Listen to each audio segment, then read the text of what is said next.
noticed that almost every other movie these days is a sequel, a reboot, or a remake, Hollywood keeps on recycling stories, and it's making it much harder to find something truly original on the big screen. In this video, we're going to be going over why Hollywood is stuck in old ideas, and how that's affecting the quality of what we're seeing.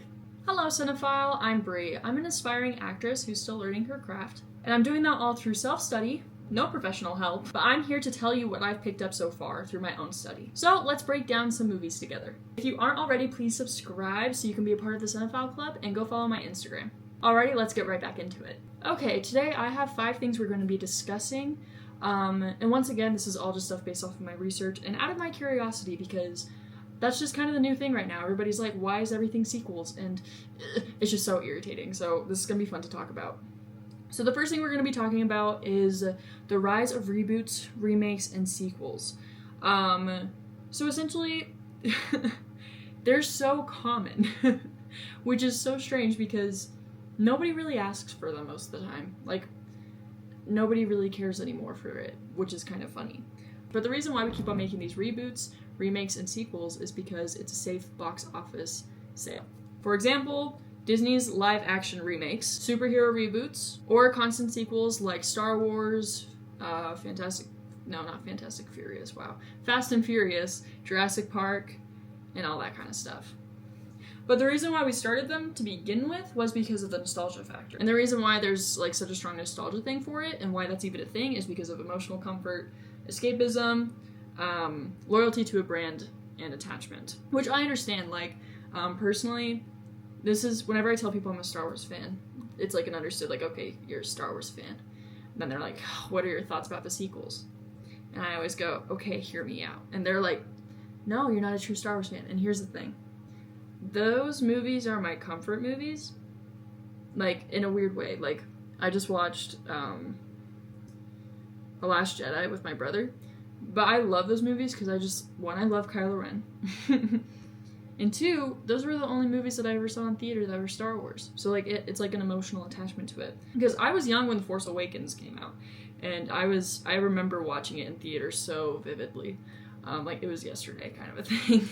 But now it's almost, like, 10 years old, which blows my mind. But yeah, so, like, those are, like, I really just like The Force Awakens and stuff. It's not good, though. I don't really like Rey that much. But, yeah. But I understand the nostalgia factor. What's something that you feel nostalgic for? Let me know in the comments. Number 2 is Hollywood's financial incentives. Incentives. That doesn't sound right. Someone's gonna be like, you said that wrong. I can't read right now. And the reason with that is because if you do original storytelling, it's high risks and high costs, and it's easier just to do something that's just safe and you know it's gonna work because it's already worked in the past, which I think is extremely lazy. And another thing though is streaming. Like, we can't really afford to make constantly new movies with the risk of it doing bad, because streaming services just made everything so much cheaper. Alrighty, and then the next thing we're going to be talking about is number 3, and that's how audience demand feeds the cycle. So we participate actually in why they're doing this, because we will show so much love for something. And it's funny because social media has actually had such a negative impact on the Hollywood, because if you hype up a bad movie that's like just bad, like in every way, people will still love it. And like, for example, We Live in Time. I hated that movie. It's the new one with Andrew Garfield and Florence Pugh. That movie had every reason to be amazing, but it was not. It was just bad. And but everybody's so hyped up for it, which, like, I don't regret seeing it because I would have just always wondered, but like, it's not a good movie. There's nothing I gained from that except for like, oh, well, that was a letdown. The Star Wars fans, a lot of people asked for those sequels movies, and all the TV shows that we've gotten, everybody's like, oh, I wonder what Obi-Wan's backstory is like, or what about Ahsoka? So we are participating in this because we have those wonderings about those characters and just the overall story. So it's not entirely Hollywood's fault. Like, we always take a little part in it. And that's also what I like so much about Hollywood is, like, technically every business is a consumer like business. Every business has to do with people, because or else it wouldn't really be a business. But like, Hollywood is based off of if the people like it or not, which is also like everything else. But how Hollywood is treating it right now is if that's not even like on the table, they're making things like, I don't care if anybody likes this. Like, you're defeating the whole purpose. I'm actually super scared for Wicked to come out. I think by the time you're watching this, it's already come out. But, like, that one has been so hyped up, and I'm like, this could maybe save cinema, but if it doesn't, I will be really, really upset. Like, it's gonna feel like a part of me is missing. So, like, I don't know where I was going with this. Oh, but that's good social media influence. Like, we're creating hype around something that's actually gonna be good, hopefully. Part of the thing, though, is, like, they're now, like, skipping asking us for things. Like, asking if we want things. And now just, like, assuming. For example, some of the Disney remakes. Nobody wanted any of those, except for Beauty and the Beast. That's, like, the only one I really like. Or, like, Cruella or Maleficent. But even then, it's telling more of the story, not repeating the story. And I also hate, like, revisions and stuff. Like, I don't want to see a revision of like, Pinocchio. That was garbage. Alrighty, we are now moving on to topic number 4, and that's impact of creativity and new filmmakers. So, here's the thing. I don't really know where I was going with this point, but we're going to talk about it a little bit because it has to do with new filmmaking. And the thing of that is, if you're always doing sequels and prequels and remakes, you need a high-end production company to do that. Like, have you ever seen, like, yeah, you haven't. I can't even think of an example. So it's very difficult for new filmmakers because they can't build off of anything because they can't afford the actors and the originals. And, like, they can't get the rights for a lot of things. So essentially, like, it's really just hurting the film industry by giving us things that we don't want and then not having any creative process or creative freedom to just do whatever we want, essentially. I really don't know where I was going with this point, but that's okay.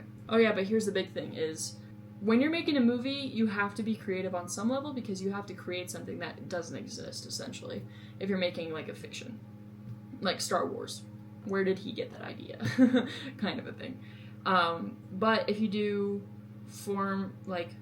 you do a storytelling formula, then it's safe money, which is essentially what they want. And I understand where Hollywood is coming from because it is a business, and their goal is to make a lot of money. But it is also an art field, and I'm always saying this. It is an art field, so they have so many, like, barriers of what you can and can't do, but it should be broad, and it should be a little bit more, like, welcoming and, like, good about, like, cycling people in and out and new ideas instead of just recycling old ones, essentially. That's all I have to say for that point, which I think is just lazy and kind of cowardly of Hollywood to be so worried. Because it's like, what are they going to lose? They've already lost a lot of people and being like, oh, I don't like going to the movies anymore because there's nothing good anymore. Like, they're destroying their own company by doing this. They need to bring the audience back into the picture. And then my last point I'm going to be talking about today before I go on to things to yap about, successful originals versus safe bets. And here's the thing. Yes, there has been a couple good original movies that have come out recently. And I've talked about this in one of my other videos. I cannot remember, but I know it was one of my episodes. And I mentioned, like, some movies that are original, like The Greatest Showman. Fall Guy's not original. But, like, just new things. And they've done well.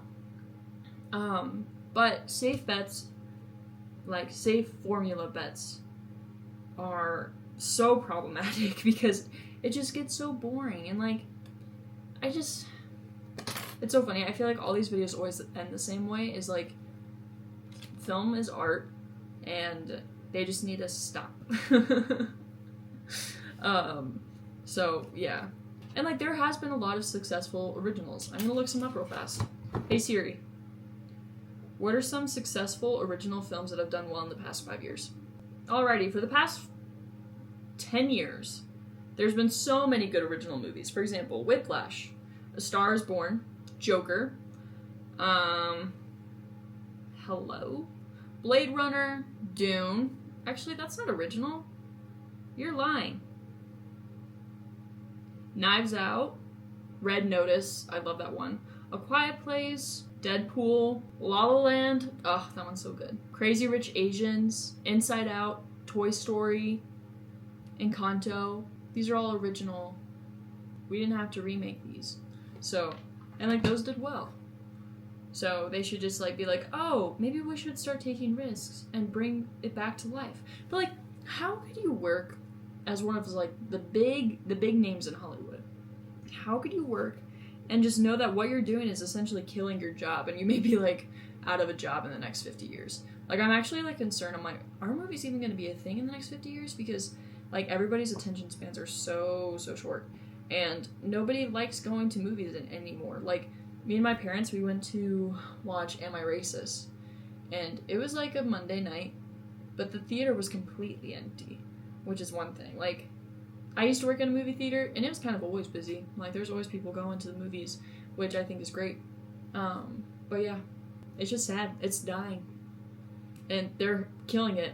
They're literally helping what they're doing die. Could you imagine, like, being, like, a soccer player, but what you're doing is you're, like, training in a specific way that if you train long enough that way, you're gonna hurt yourself? Like, that doesn't make sense. Why are you doing this? Anyway. So yeah, that's all I have to talk about for those points. Sorry those were kind of vague. I don't really know where I was going with it, but essentially this whole video is just like, Hollywood is out of ideas, so we're just gonna talk about it. Okay, here's my thing. Everybody's like, AI is gonna kill us. It makes us more lazy. No, because this is what I use for AI. I use it, I write my question that I have, and then I start reading the things it gives me, and then it gives me ideas of what I'm going to talk about. For example, I just looked up movie ideas. I was like, what are some original movies ideas? And some of these are great ideas. And here's the thing. I view AI as a tool to help us. It's not to replace us, it's to help us. But yeah, like for example, this video series would have never happened without AI because I essentially use it as Google to look up my information. I don't use it to script my videos or anything, I promise. It's just all about like what are the top 5, whatever, you know? Anyway, because sometimes Google's really vague and I kind of hate it. Anyway, The Forgotten Superhero, that could be cool. Humanity's Last Dream, A Forgotten City on the Moon, A Day in the Life of a Villain's Henchman, The Traveler Who Can't Leave. I'm talking about this in my next video that I have. It's how to properly judge a movie / how I do it. And essentially what I do is while I'm watching the movie, if I go, ha, nice. Once it gets to the plot twist, like 75% through the movie, if I go, ha, nice, that means it's a good movie. But if I'm like, I predicted that since they opened their mouth to talk in their first line kind of a thing, then it's like, eh. Or if it's like, oh, we all saw that coming from a mile away. But if I go like, oh, nice, then it's good. So yeah, anyway, so that's all we need to do. Is boom, there's some new cool ideas. And I already am like, dang, now I really want to watch like a video of like a movie of a villain's henchman. Anyway, we're now going to move on to our next topic called Things to Yap About. You know what's so funny? You know how I just said like how I always go back to the same thing? That like Hollywood just needs to stop. And then it's an art. I scripted this like a week ago. I said Hollywood is a business and then art. But yeah, it is. Hollywood is a business, and I understand that sometimes they can't make these things, but like Disney's a huge. How much money does Disney even have to make movies? Like their budget is probably not even a budget. They could just do whatever they want, but they still use it to make crappy CGI movies about things we do not care about, and then they put like A-list names in there. Like, girl, what? And then art. It's an art. We need to bring back the like beauty of it. Like La La Land. Okay, actually, here's my thing about La La Land. It's a good movie, but it's not like the most beautiful movie I've ever seen. But like, it just needs to be more like artistic and theatrical. And not a way that everything needs to be a musical, but it's just like, it needs to be less casual. Like, they're just getting too comfortable, essentially, is what I have to yap about. So anyway, with all that said, if you want to hear me talk a little bit more about the process of making a movie and why it needs to be a little bit more tedious to get these artistic things down, go watch my episode, Making Movies Needs to Be Harder, where I break down all the categories of things I need to do, from like cinematography to storytelling, directing, acting, casting, marketing, and yeah, just literally everything on the above. So even costumes and makeup, like, it's just a whole thing. So definitely go check out that episode. Alrighty, thank you so much for joining today's video.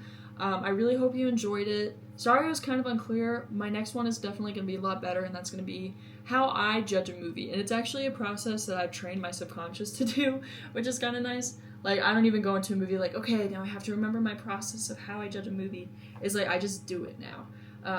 But it also, like, helps me, like, remember the movie, and it's just useful. So go watch that episode. Subscribe if you haven't already. Thank you so much for watching today's episode. Share this with any movie friends that you know. Let me know in the comments any of your thoughts about it all. If I mispronounced that one word. I don't know. Anyway, and please like the video. And I will catch you guys next time. Bye!